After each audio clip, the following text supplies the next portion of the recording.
सत्यनाम श्री वाहेगुरु जी। मोहर और कांटे का भेद। गुरु नानक जी एक नगर में अपना डेरा लगाए हुए थे। उस नगर के हजारों लोग नित्य प्रति उनके दर्शन के लिए आते और उनके उपदेश सुनते थे।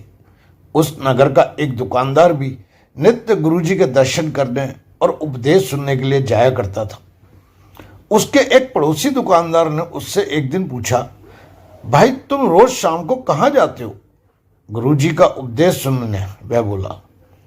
मुझे भी साथ ले चला करो, दूसरे ने कहा। पहला दुकानदार उसे साथ ले जाने के लिए राजी हो गया। शाम को दुकान बंद करके दोनों गुरुजी के दर्शन करने चल दिए। रास्ते में वैश्याओं का बाजार पड़ता था। जब वे दोनों उस बाजार में से निकल रहे थे तो दूसरे दुकानदार की नजर एक वैश्या पर पड़ गई। उसका मन डोल उठा। वह पहले से बोला, तुम गुरुजी के दर्शन करने के लिए जाओ, मैं तो इस वैश्या से मिलने जा रहा हूं। यह बुरी बात है, पहले ने समझाया, पर दूसरे ने उसकी बात पर ध्यान नहीं दिया और वैश्या के कोठे की ओर बढ़ गया। पहला गुरुजी के उपदेश सुनने के लिए चला गया। अब दोनों शाम को इकट्ठे अपने घर से निकलते थे। वैश्याओं के बाजार तक दोनों साथ साथ आ जाते। वहां आकर दूसरा वैश्या से मिलने चला जाता और पहला गुरुजी के दर्शन करने चला जाता। लौटते समय दोनों एक ही स्थान पर मिलते और फिर साथ साथ घर वापस आ जाते।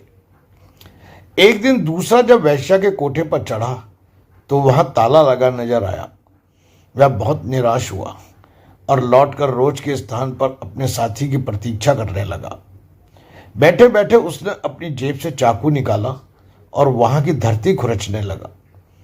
खुरचते खुरचते उसे मिट्टी में कोई चमकती हुई चीज दिखाई दी।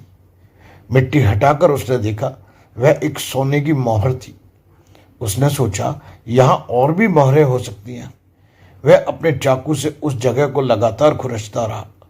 कुछ देर बाद उसे एक मटका दिखाई दिया। वह मन ही मन बड़ा खुश हुआ। उसका विश्वास था कि उस मटके में मोहरें भरी होंगी।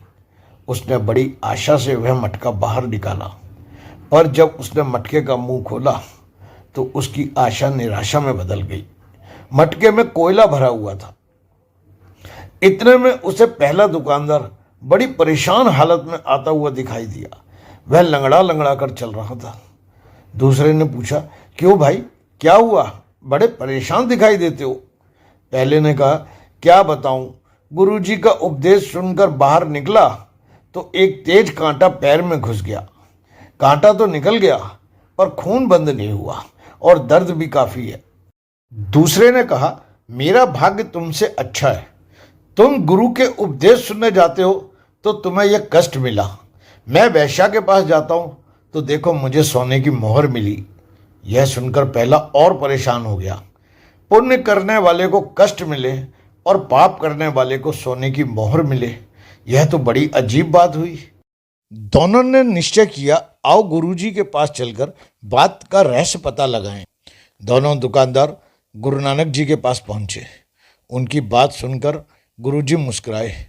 उन्होंने कहा, वैश्या के पास जाने वाले दुकानदार ने पिछले जन्म में किसी जरूरतमंद व्यक्ति को एक मोहर देकर उसकी सहायता की थी।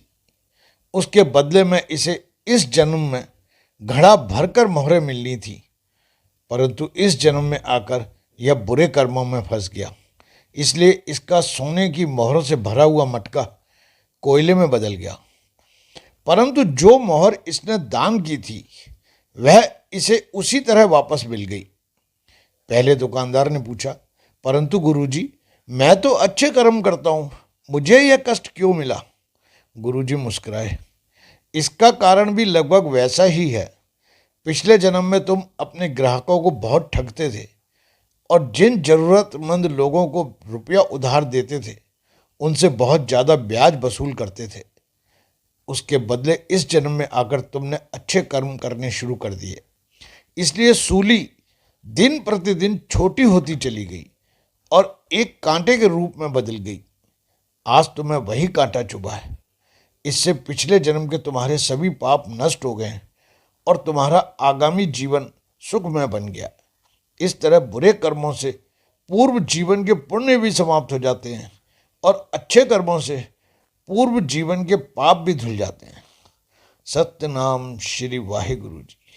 फ्रेंड्स, आपसे विनती है, यदि आपने हमारे चैनल को सब्सक्राइब नहीं किया तो प्लीज़ अभी लाइक एवं सब्सक्राइब कीजिए।